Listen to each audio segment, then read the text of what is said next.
Alex Salmond there. And we're also joined by the leader of UKIP, Nigel Farage, who's been waiting patiently. Mr Farage, thanks very much for joining us. Your thoughts on what's likely to happen tonight? Well, I think from a UKIP perspective, it's breakthrough night.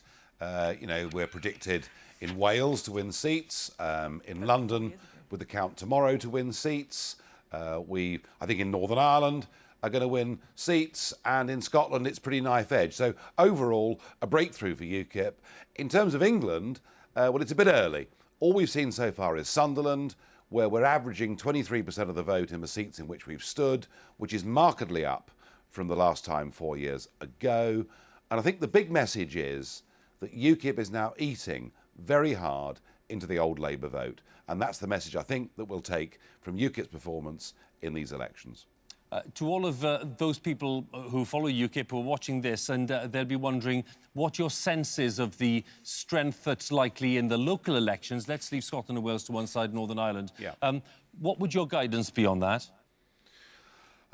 It's so tough to call, because in so many of these seats, the difference between coming second and coming first is 30 votes or 50 votes or whatever it is. I think what you will see tonight from UKIP is us coming second almost everywhere we stand. The difficulty with our electoral system was shown last year. 4 million votes and 1 seat in Parliament, and that is very, very difficult. I still think, despite those difficulties, we will make advances in England tonight.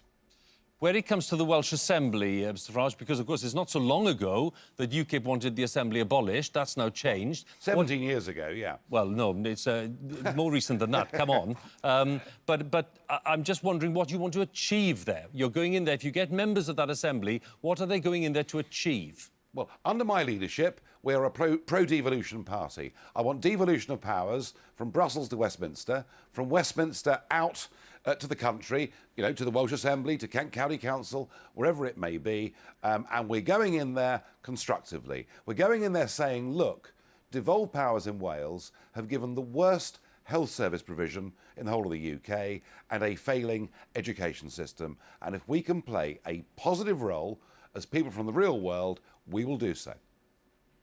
Mr Farage, thanks for joining us, and we'll, of course, be keeping tabs on the UKIP performance. Thanks very much.